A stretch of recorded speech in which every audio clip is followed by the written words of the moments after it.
ప్రభువునందు ప్రియులారా, మీ అందరికీ ప్రభువైన యేసుక్రీస్తు నామమున శుభములు. మీ కొరకు దేవుని సేనాధిపతి. నేటి ధ్యానం కొరకు యెహోషువ గ్రంథం 5వ అధ్యాయం 14వ వచనాన్ని చదువుకుందాం.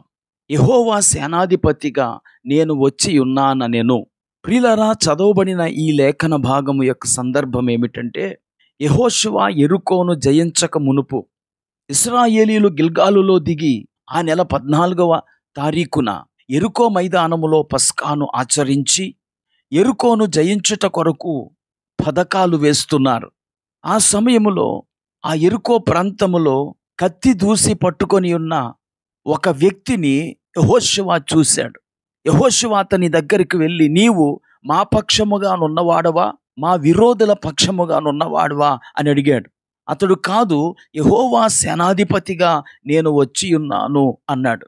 యెరికోను ఓడించుటలో యెహోషువకు సహాయం చేయటానికి దేవుని సైన్యాధిపతి అక్కడికి దిగాడు. ప్రియులారా, మనం ఆరాధించు దేవుడు సైన్యములకు అధిపతి అయిన దేవుడు. ఈరోజు చాలా మంది క్రైస్తవులు దేవుడు మన పక్షాన ఉన్నాడని, ఆయన సైన్యములకు అధిపతి అని తెలియక భయపడుతున్నారు.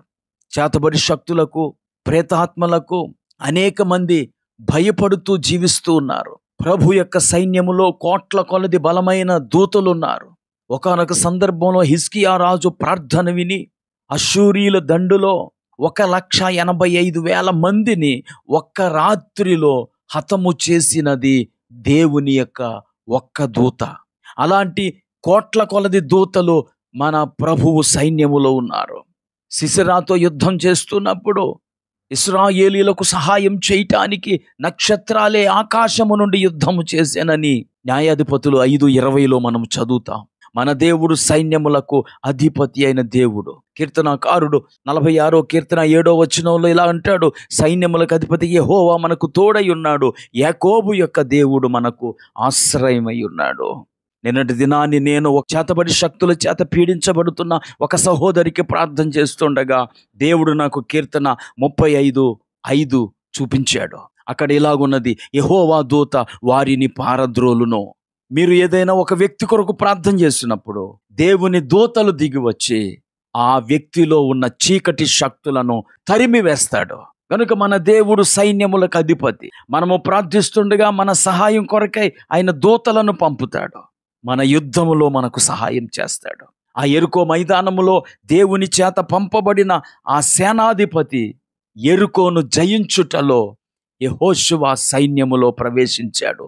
అవలీలగా యెహోషువ సైన్యము యెరికోను పట్టుకున్నారు. ప్రియులారా, ఈరోజు మీరు అనేక సమస్యలను ఎదుర్కొంటున్నారు. మీరు ప్రార్థన చేసినప్పుడు దేవుడు తన దూతను మీ కొరకు పంపుతాడు. ఆ దూత మీతో కలిసిపోతాడు, మీకు జయమిస్తాడు. కనుక మీ సమస్యలను గురించి మీరు భయపడకండి. దేవుని సేనాధిపతి మనతో ఉన్నాడు. యుద్ధము యెహోవాదే. ప్రార్థన చేసుకుందాం. కృపా కనికరం కలిగిన మా తండ్రి, నీకు వందనాలు. ఈరోజు మా బిడ్డలు అనేక మంది వ్యాధులతో పోరాడుతున్నారు, ఆర్థిక ఇబ్బందులను ఎదుర్కొంటూ ఉన్నారు. ఈ ప్రార్థనలో ఏకీభవిస్తున్న వారు ఇప్పుడే నీ దూత యొక్క సహాయాన్ని పొంది వారి సమస్యల నుండి విడుదల పొందుకునే కృప దయచేయమని యేసుక్రీస్తు నామమున ప్రార్థించి వేడుకుంటున్నాను. ఆమేన్.